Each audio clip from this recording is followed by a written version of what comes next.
Hi, this is the Valley View with Ken Adams, and my guest this week is Jessica Short, who's a dietitian, and we're going to talk about diet and health, and especially as it relates to the holidays, because I think a lot of times people are fairly good, and then the holidays come, and it all goes out the window.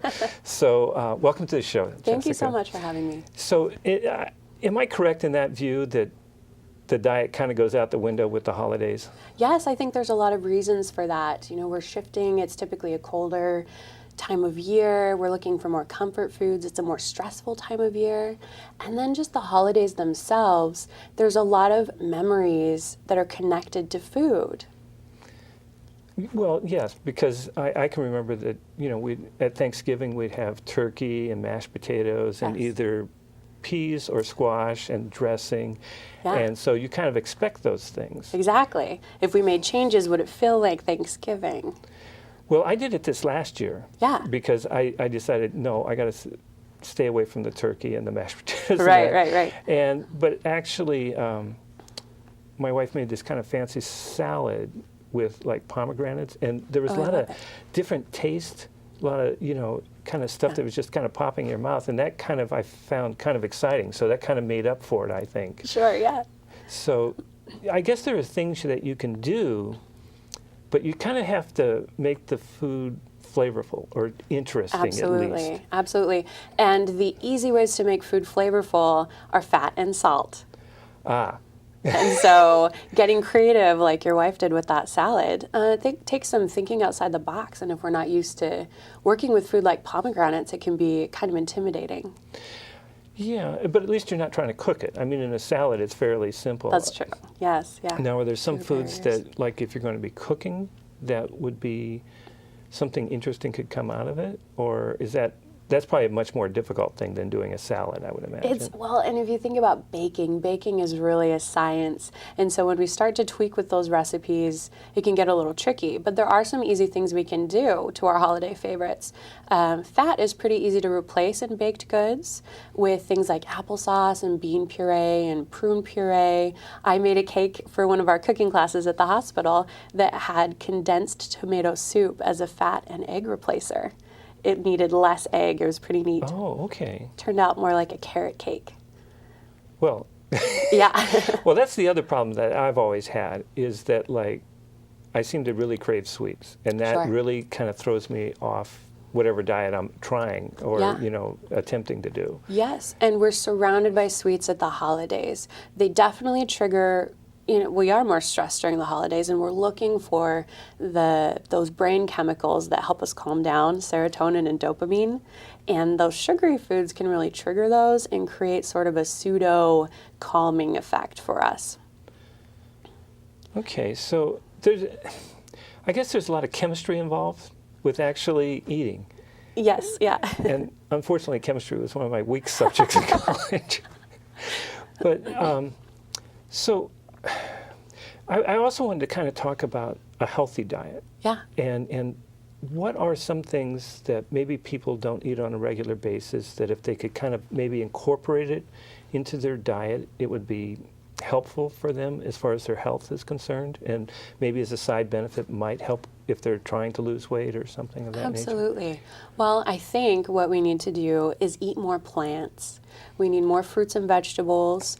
During the winter, it can be challenging to have those fresh foods that, but we are really blessed to be able to have access to more of those foods. I'm thinking salads, lettuces, tomatoes. We get access to some of those foods now year-round, which is really nice. And if we've preserved some of those foods, even if we can't have the fresh stuff, say we're trying to shop more locally, and this isn't the great time for growing spring greens in Oregon, but not this last couple of weeks anyway. Definitely not the last couple of weeks.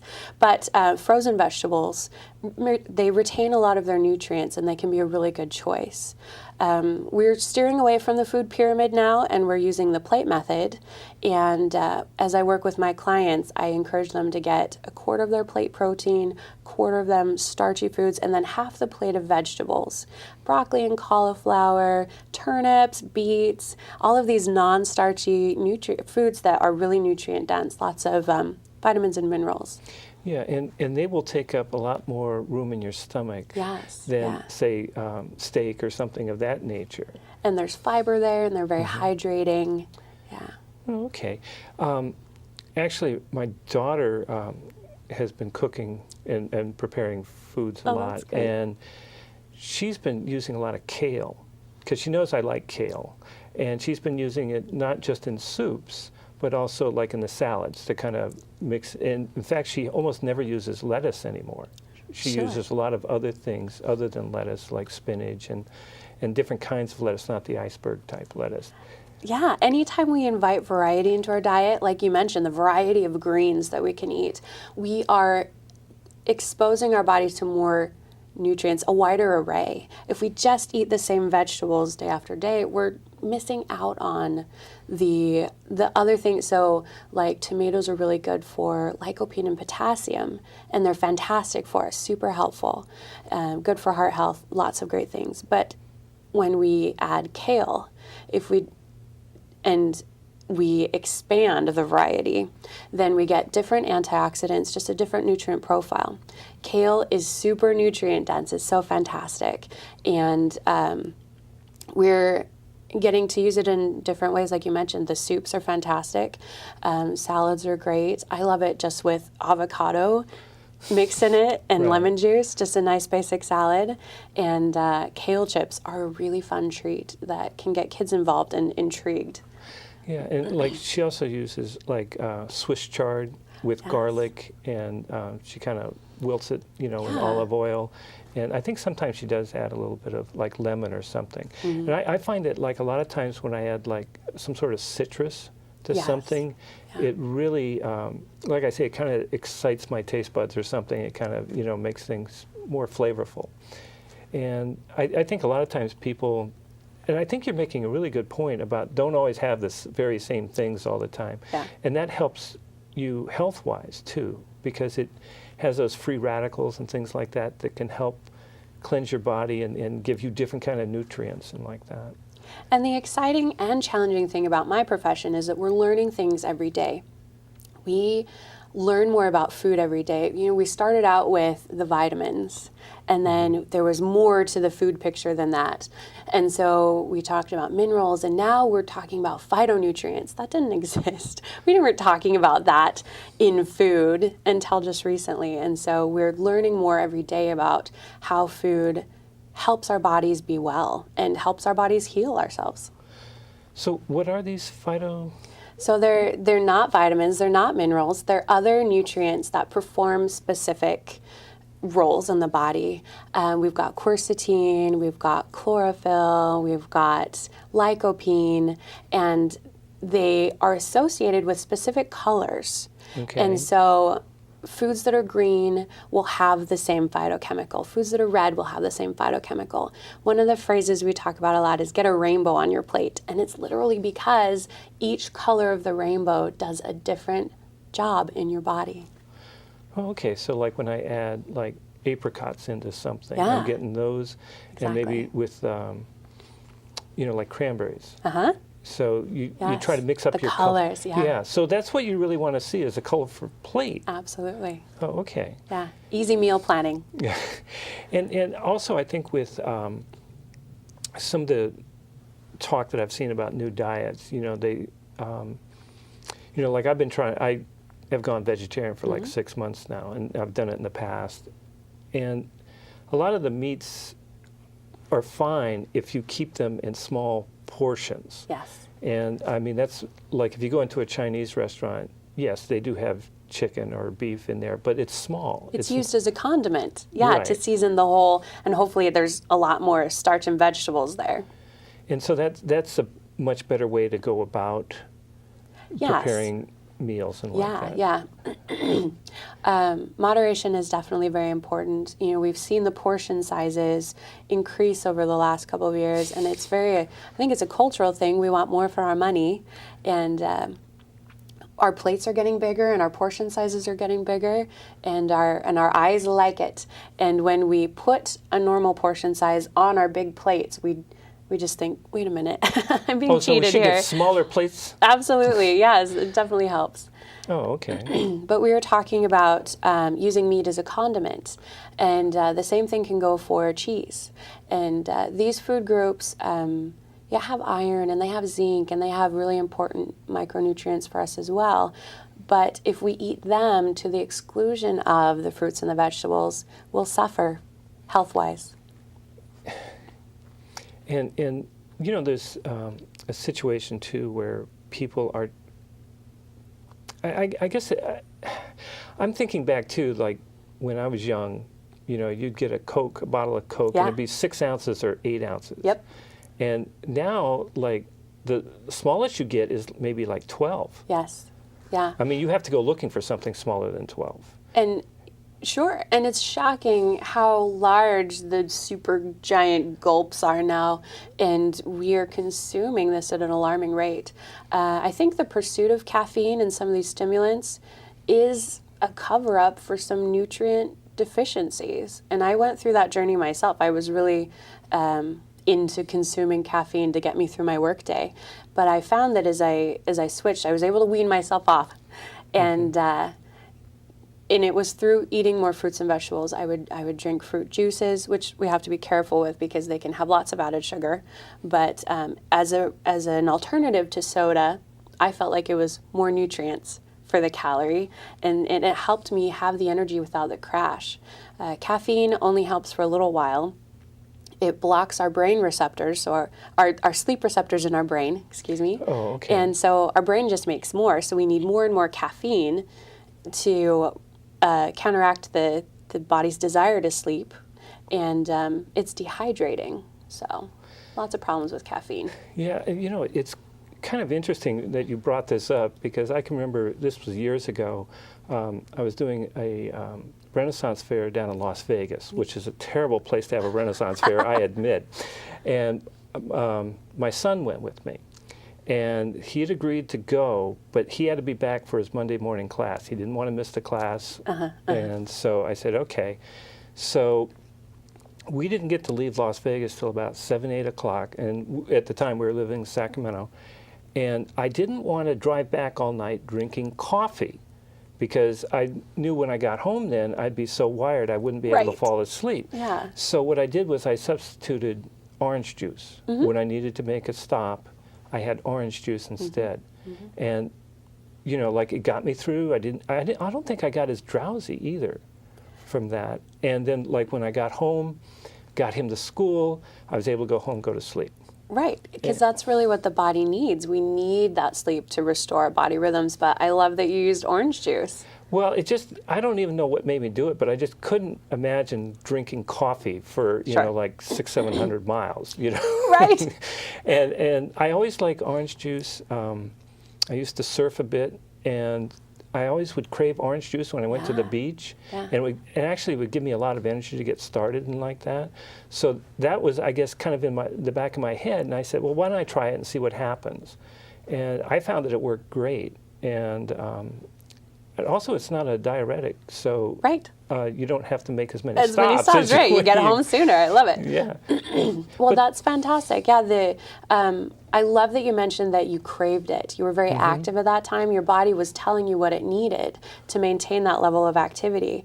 Our body will tell us what nutrients we need. It will translate nutrient requirements into cravings for flavors and textures. It's really easy because of marketing and because of social pressures to misinterpret those cravings. And so the way we know, we can check with ourselves, and if every time we crave something, it's chocolate or ice cream, it's a pretty sure bet that that's not really what our body needs.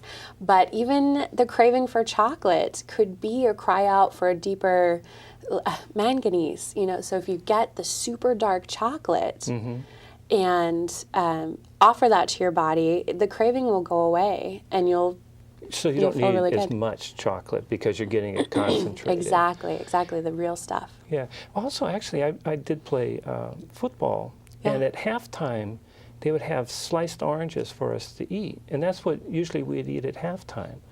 And Yeah. so, I mean, some of the guys were doing other things, but I mean, that was what was provided by the team. And now that you mentioned this, that was probably a lot better for us than some of the other things that people were sneaking out to get. Sure. Very hydrating, lots of great potassium and other micronutrients, great to help muscle recovery. Gatorade is a really interesting product, and it's something we use now, thinking I need to replace my electrolytes. And whereas before you were using oranges, very efficient, right? It sounded like you had a really good experience with that. It kept you back in the game and Yeah, because gave you like a lot of times, like you kind of cool down at halftime, Yeah. and you've been playing at high energy definitely. during the first half, and you need a little bit of energy boost, but you can't go back out and eat a meal and go out and play. Right. And in fact, usually the meals would come like at least 2 hours before game time, at least 2 hours. Sometimes it'd be more than that. Right, because to be running around in a field like that. And so oranges were a great, easy nutrient boost. I had just flashed on that when we were talking because I had kind of forgotten about it. I love it. Yeah. So what are some other things that people can think about as far as foods to, maybe start putting into their diet, and maybe some other foods maybe they should be, reducing or getting rid of? Sure. Well, we were talking earlier about pomegranates. There's a Right. wonderful food that also has it has a similar phytonutrient to tomatoes. It's the lycopene. And then but other great features to the pomegranate, and fiber and energy. And I love the kale. I think beans are sort of an unsung hero. We're talking about kidney beans and white beans and black beans. They have antioxidants as well. Fiber, fantastic source of fiber, which we all need more of in our diet. Also protein. And so as we're scaling back on the meat, but we still need the protein to keep ourselves going, beans are a wonderful option. And sometimes it's, I've noticed with like beans, if you combine it with like rice, Yes. that creates a more complete protein. And those are good things to mix, which you usually get in Mexican food and Right, like that. yeah. And a lot of times in a lot of the foods that myself and my daughter and like that make, we're quite often having rice and beans mixed in together, because I'll have like rice with garbanzo beans. And in fact, I should mention one of my favorite meals is to have avocado with lemon juice and garbanzo beans on top of rice. Fantastic. And, Yeah. And that was what I was talking about as far as like adding citrus to the Yes. mix. It makes things really nice. Actually, I also include red onions and like that. with that. Fantastic. I was just going to say, I could totally picture that with some onions. If you wanted to boost the veg, you could grate some zucchini or some carrot into that, add some color.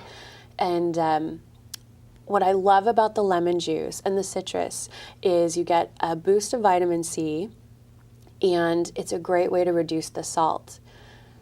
Vinegar and lemon juice are wonderful ways to add that zing without the sodium. Same with Tabasco sauce that actually doesn't have very much sodium in it. Yeah, well, my daughter was always on me because I was always adding salt to everything. Sure. And so, so that was one way she kind of weaned me off, by putting like lemon juice in foods that I liked. Yeah, like you said, it's very exciting to the mouth, and it complements the food. Acid slows the way we break food down, and so it can help a meal feel more satisfying. Oh, okay. I mean, sometimes that's a problem too, because people eat so fast. That's another Yes. thing that I think has really sped up over the years, at least from when I was young. Yeah. People eat a lot faster, and sometimes it takes a while for the body to tell you that it's full. Yes. And so that's, I think, part of the reason why some people at least overeat is they're eating way too fast. Completely. I think we all have caught ourselves, and we look down at the plate and we think, where did that go? Who just ate that? Because I'm not sure if I did. Because you're right, it takes a while for the stomach to talk to the brain. But I think it also takes some time for the brain to slow down and listen. to the rest of the body. If we live up here, we're not paying attention to what the messages that our body is sending us, including our stomach. Yeah, and I think part of that is at least from my experience, it's the work environment. Yes. Is that also the work environment is speeded up, and that's something I've noticed over the years. Luckily, I'm retired now, but it was something that kept on increasing as I went along in my work life. And so a lot of times I think people, when they're driving and eating and doing other things, they're rushing. Yes. Because they feel There's this urgency, this sense of urgency that I think is very cultural. I've had the opportunity to live in South America and experience their pace of life. Very different, very enjoyable. Oh, okay. You know, you go to work for 4 hours, you come home, you make lunch with your family, you go to the beach if you live by the coast, and then you go back to work a couple hours later after you've had a chance to really just eat and enjoy the family, and go back to work after that, and then come home, and then everyone goes to the plaza and they relax. And I was in Uruguay, so everyone drinks mate, and it's just very social, very calm, very relaxed. I really enjoyed it. And that's actually another aspect of eating, is the social I love it. part of eating. Not just, Yes. because like one of the things that I always try to do in my family is make sure we're all eating together and not in front of the TV, although I've fallen into that habit occasionally. Easy to do. Yeah, We all but do I it. mean, it is a social event Yes. as well as a nutritional and, one to keep your substance going and like that. But it does present other problems as far as trying to break out of certain bad habits. Sure. Because, well, I know my mother, for one, you could tell me the day of the week and I'll tell you what she was fixing. Ah, yes. So, and so like you begin to expect certain foods at certain days and like And there's that. something comforting about that kind of Right. routine. But sometimes it traps us into the same foods, and we don't really explore the huge variety that we have access to. Yeah, and that was like actually a big thing. Like when I got married, my wife was always trying different things out, which I really liked because it was new, something exciting going on all the time. And it beat that routine stuff that was happening before. So, it was just something that I think people need to be thinking about, is that don't always rely on the same kinds of foods all the time, for one thing. And maybe, try exploring some new kinds of foods. If you don't like them, you don't like them. Absolutely. And we mentioned briefly, some of these ethnic foods and some of these ethnic food combinations, and I think they can really guide us as we're trying to experiment. Maybe the family decides to have a Japanese night. So they do some research, they find some foods that they could reasonably prepare, something new, or maybe you go to a cooking class, try something new. Starting new food traditions can be really daunting. You have to shop in a different way. You have to think about preparing the meal in a different way. And in our rush life, it takes time. And it has to be a really purposeful effort. And so I encourage people to start slow on their food adventures and take it easy on yourself. And don't worry about slipping back occasionally. Exactly. Yeah, some of the old favorites with some fun new things, or maybe a new twist on an old favorite. Or at least start off like once a week, trying Exactly. something Yeah. different. Maybe Fun Food Friday. Right. Or a day when, Exactly, where you can relax and take a little more Yeah. time. You will spend more time in the kitchen, but that's not a bad thing. And thank you for having family meals. It's so important. So much socialization happens around the dinner table. Our brain is awake and paying more attention. All 5 senses are triggered when we are eating food. That's why we form stronger memories around food. That's why the holidays, the same food year after year after year, we create such treasured memories connected to these foods that it makes sense why we have to have them every year. We're trying to relive the connections good we've made. memories. The good memories, exactly. yeah. And it's also true that I've noticed too that sometimes after I've eaten a particular meal, I don't feel good. Oh, sure. And so I then try to figure out what it is that's bothering me about that meal and Yeah. try to avoid it in the future. Yeah. And I mean, that's just something I've noticed, but I don't know. It's sometimes hard to pick out what exactly it is that's giving you the problem, because a lot of times you'll have the same combination, so Yes. you don't want to avoid all those things in the meal. Food is very complex, and how it interacts with us at one specific time could be the food, it could be the sleep we got, it could be our stress level, it could be if stress affects our digestion. There's so many things, and it could be actually breakfast, but it's catching up to us at dinner. But we make the connection to the dinner food. So elimination diets and trying to pinpoint that one food that doesn't make us feel fantastic can be really challenging. But slow experimentation. Yeah, one of the interesting things that happened to me is about 10 years ago, I went to Ireland, and you got a bed and breakfast place, to stay every night. Yeah. And so, like, they'd serve a huge breakfast. So I'd eat it. Yeah, Because of course, because it's there. Yeah, but I'd never be hungry at lunch, or very seldom. And usually what I would do is after the first few days, I'd just pick up an apple at a grocery store to take with me in case I did get hungry during the day. And then, I wasn't eating till kind of late in the evening a lot of times. Mm-hmm. And I found that that kind of worked out well for me anyway. But it's sometimes a little bit difficult to have that big a breakfast in the morning because somebody else was preparing it. Right. I wasn't sitting there making this huge breakfast. Yeah. It's, our body can be comfortable with several different meal and snack patterns. I think the key is to eat when we're hungry, stop when we're full, and really respect that regardless of the time, and then eat when we're hungry again. And try not to put it off till we're starving, because it's easy to make not healthy choices when we're starving. And never go shopping when you're starving. Right. I've learned that lesson. Shop to find out what ends up in your cart. Where did all this come from? Exactly. And so that's good to know that there's different ways of approaching this. Mm-hmm. And but I would really like to encourage people to try new things out. And it's